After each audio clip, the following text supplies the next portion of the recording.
Vamos lá, amigos, falar sobre hemorragia e choque, né? O choque que tem uma definição de um estado de hipoperfusão celular, né?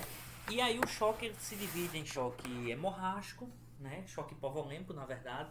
Aí tem o hemorrágico, temos o choque distributivo e o choque cardiogênico. Dentro do distributivo a gente tem é, psicogênico, neurogênico, séptico, anafilático, né? Só que aí vamos lá. O choque que é de competência para vocês é o choque hipovolêmico do tipo hemorrágico, né? Então a gente vai focar em cima dele, tá bom? Então eu passo na abordagem do choque em um doente traumatizado a reconhecer a sua presença. Então a primeira coisa é reconhecer a presença de um choque. Ah, professor, então se o choque for uma hemorragia, por exemplo, hemorragia interna, mas existem sinais clínicos, né? Então, o diagnóstico baseia-se na avaliação clínica da hipoperfusão e a definição de características por uma anormalidade do sistema circulatório, que resulta em perfusão tecidual inadequada. Né? Então, um estado de hipoperfusão inadequado, né? Um estado de perfusão inadequado, desculpa. Tá bom? Então, o segundo passo na abordagem inicial do choque é identificar a sua provável causa. Né? O que foi que aconteceu? Para os traumatismos, está relacionado com o mecanismo de trauma. Em sua maioria apresenta hipovolemia e também choque cardiogênico, obstrutivo, neurogênico e ocasionalmente séptico, né? Então a hemorragia é mais comum do que o choque, né? Desculpa, a hemorragia é a causa mais comum de choque no politrauma ou no paciente politraumatizado, que é aquele paciente que tem lesões em mais de dois sistemas, tá bom? Então, o que é choque? Vamos se perguntar. Então, uma visão geral da fisiologia cardíaca e fisiopatologia da perca de sangue é essencial para entendermos o estado de choque. Vamos lá, só revisar aquele pouco de fisiologia. Ah, então, o débito cardíaco ele é definido como volume sanguíneo bombeado pelo coração a cada minuto, certo? E é determinado pelo o produto da frequência cardíaca e do volume sistólico. Olha só, o volume sistólico, ou seja, a quantidade de sangue que é bombeada a cada contração cardíaca é determinado pela pré-carga, contratilidade cardíaca e pós-carga. Então, se a gente for analisar o que é o débito cardíaco é a quantidade, é o volume de sangue bombeado pelo coração a cada minuto. Né? E ele se determina, esse débito cardíaco é determinado pelo quê? Pela a frequência cardíaca e o volume sistólico. O volume sistólico é a quantidade de sangue a cada contração. Então, olha só, eu botei aqui uma imagem, né, bem simples de ser observada e analisada. Então, olha só, frequência cardíaca, batimentos por minuto, vezes volume de ejeção, que é o ME por batimento. Esse volume de ejeção depende de uma pré-carga, ou seja, a quantidade de sangue que chega ao coração, depende de uma contratilidade miocárdica, né, que é a contratilidade cardíaca, que é a sístole, e a pós-carga, que é aquela pressão que o sangue sai após a sístole, né? Isso é igual ao débito cardíaco em litros por minuto. Então, as respostas constituem-se em mecanismo de compensação progressiva vasoconstricção cutânea, muscular e visceral para preservar o fluxo sanguíneo aos pulmões, coração e cérebro. Bem, esse ponto aqui é o seguinte: quando a gente está perdendo sangue, né, então tá, o corpo sinaliza através dos quimiorreceptores e barroreceptores ao bulbo, né, do tronco encefálico, que libere, na verdade, há um mecanismo de compensação liberando o que? Adrenalina para aumentar a frequência cardíaca, né? Faz aumentar a frequência respiratória para tentar compensar, né? As suprarrenais liberam a noradrenalina fazendo vasoconstricção periférica. Para o quê? Esse mecanismo de defesa para manter o sangue mais concentrado nos pulmões, coração e cérebro, que são órgãos vitais. Né? As respostas à perca aguda do volume se dá por meio de um aumento da frequência cardíaca, que é um sinal precoce. Então começa logo com um aumento da frequência cardíaca, uma taquicardia. E uma taquipneia também, certo? Para preservar o débito cardíaco. A liberação de catecolaminas endógenas aumenta a resistência vascular periférica, tá bom?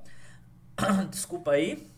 Então, a maneira mais efetiva de restaurar o débito cardíaco e a perfusão de órgãos chaves é o restabelecimento do retorno venoso ao normal.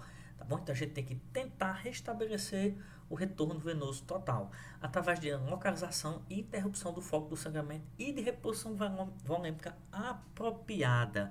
Bem, nisso aí eu queria tocar um assunto com vocês.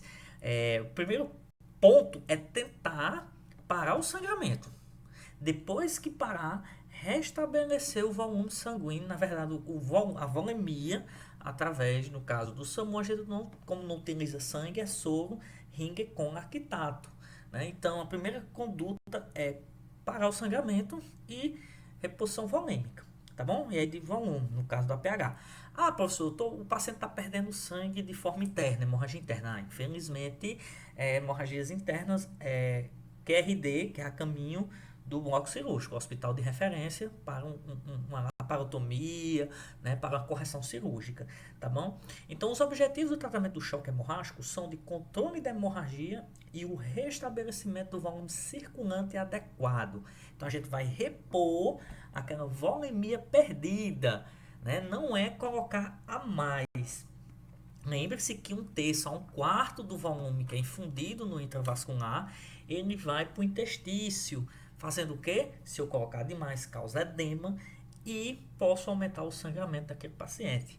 E a gente sabe também que o soro ringue com lactato, ele só tem cálcio, potássio, né, magnésio, ele tem só produtos parecidos com o plasma sanguíneo. Eles não têm, o ringue não tem hemácia, plaqueta, leucócitos, fator de coagulação, entre outros produtos sanguíneos. Né? Então, a avaliação inicial do doente, ideal deve-se reconhecer que o choque dura até a avaliação inicial. Para isso, é importante estar familiarizado com a diferenciação clínica das causas do choque, principalmente hemorrágicos e os não hemorrágicos. Tá bom? Então, reconhecimento do choque. A gente tem que se perguntar sempre, o doente está em choque? E aí no APH tem isso. Às vezes, a gente não tem a certeza, por exemplo, a hemorragia interna.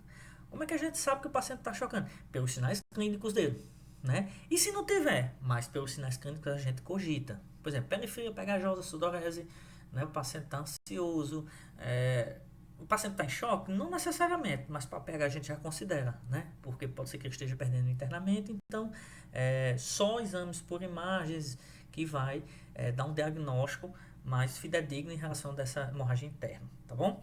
E quando se perde muito sangue, o choque fica descompensado, aí fica mais difícil a gente resgatar esse paciente.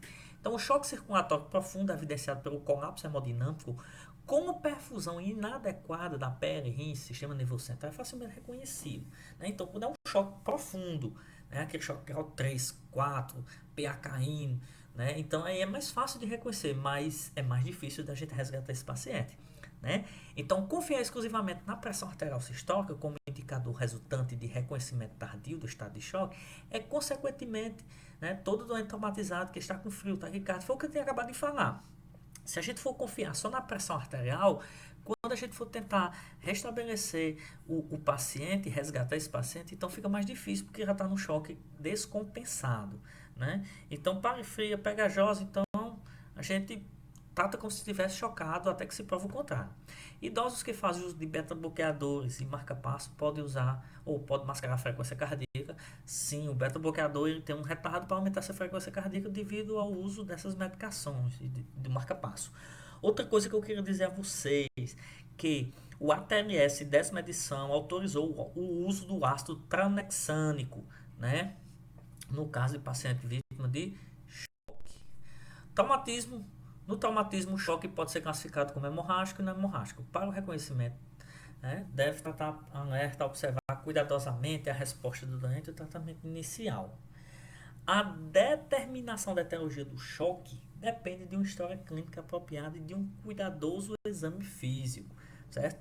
Esse exame físico a gente tem que ter muita cautela. Então, no APH tem que ser muito objetivo e direto. Não podemos perder muito tempo. O choque hemorrágico. A hemorragia é a causa mais comum de choque após trauma.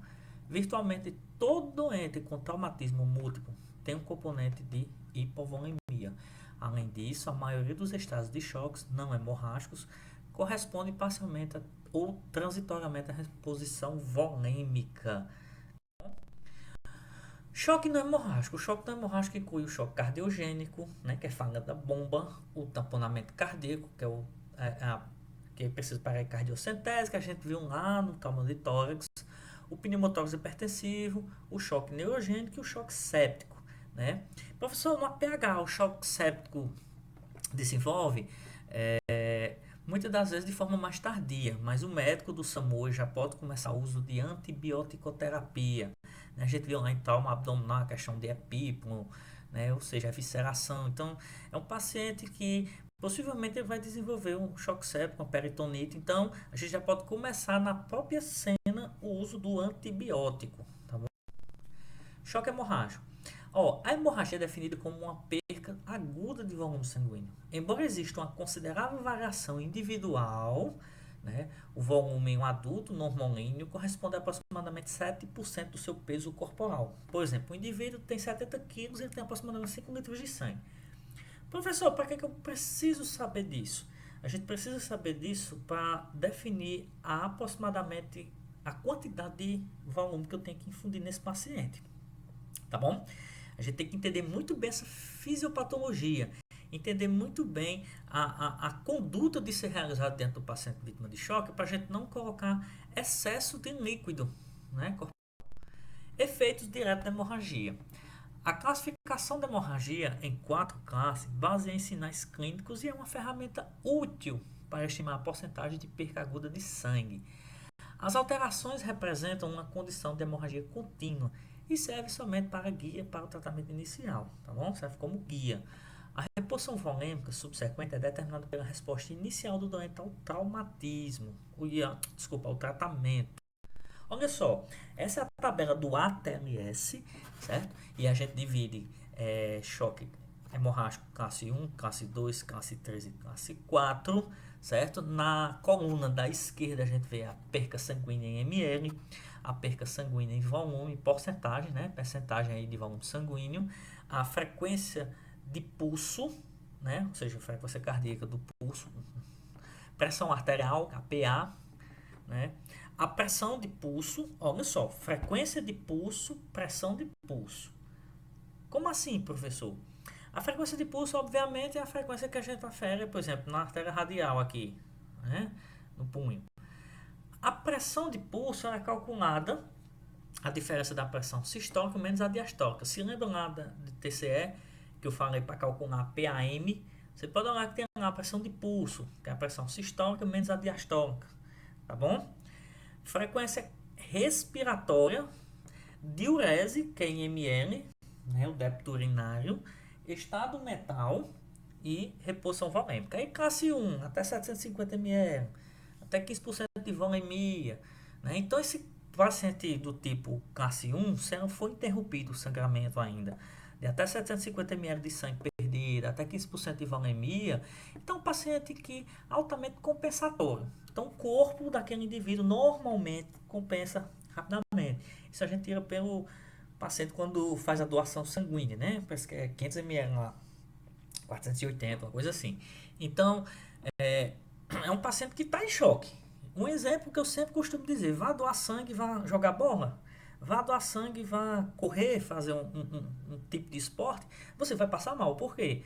Porque você doou sangue, você fez um choque hemorrágico. Só que é um choque altamente compensatório para o seu corpo. Seu corpo vai compensar tranquilamente aquilo ali, mas eu preciso de repouso, de reidratação, olha só, reposição volêmica, às vezes até de um acesso venoso, dependendo da situação, né? Então o paciente fica um pouco ansioso, mas o PA normal, frequência respiratória dentro do padrão, né? A diurese acima de 30, normal, né? ml por hora. Classe 2, o negócio aqui já está mais sério, de 750 a 1,5 litro de sangue, de 15 a 30% de volemia. A gente vê que já começa a ter um ataque cardíaco, 120, uma frequência respiratória já mais elevada, um ataque apneia, né, de 20 a 30, uma diurese um pouco menor já, de 20 a 30, e reposição volêmica. O corpo da maioria dos jovens compensam essa classe 2 quando chega nesses patamares e ele é interrompido, né, o sangramento. Quando é interrompido, aí tem uma boa resposta de compensação, tá bom? Agora, classe 3 e classe 4 é uma parte mais importante. Por quê? Classe 3 de 1.500 a 2.000 ml, mas dessa tabela aqui eu queria que vocês vejam que a pressão arterial, que ó, classe 1 e 2 normal, a classe 3 já começa a cair, a PA. Isso é um sinal clínico que entre compensatório e descompensado, tá bom? A pressão de pulso, né, tá diminuído. Olha só que a taquicardia, a taquipneia já ficam mais considerável, né? Até 140, frequência de pulso, né? A frequência respiratória já chega até 40, né? De 30 a 40. Diurese já dá uma diminuída bem considerável. E na classe 4, que é antes do colapso cardiovascular, né? A gente vê que acima de 2.000 ml, acima de 40% de volemia. E aí a diurese já é desprezível, né? A PA já cai bastante.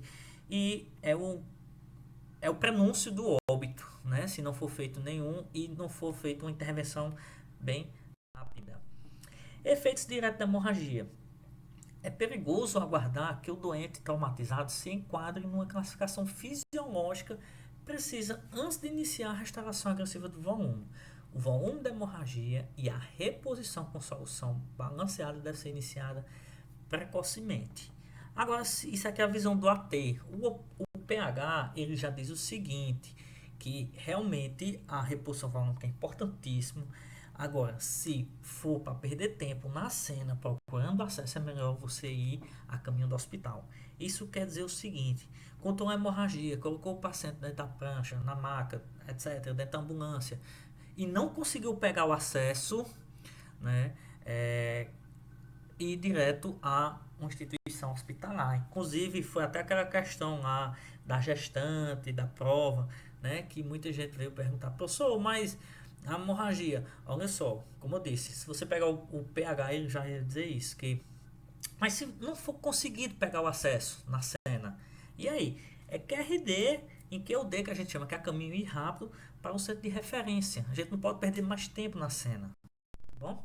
Olha só a utilidade clássica do esquema de classificação. A utilidade clínica dessa classificação pode ser ilustrada pelo exemplo. E aí vem aquela que eu já tinha dito, né? Por exemplo, um paciente de 70 quilos tem aproximadamente 5 litros de sangue, né? Pelo 7% do peso corporal, por essa tabela. Aí vamos lá, o paciente chega em potência, perdeu aproximadamente, e aí pela tabela a gente consegue calcular aproximadamente, por exemplo, 1.470 ml de sangue. Então 70 quilos, que é o peso do paciente, vezes 7% do peso corporal, vezes 30%, que é da tabela, né? Então ele perdeu aproximadamente 1 litro 470 ml, tá bom? Então a gente precisa fazer esse cálculo para repor aproximadamente 1.500 ml, tá bom? Que é o ideal para a reposição desse volume, né? O ideal seria 1.470, mas a gente pode colocar um pouco mais, isso é relativo, até 1.500, né? O ideal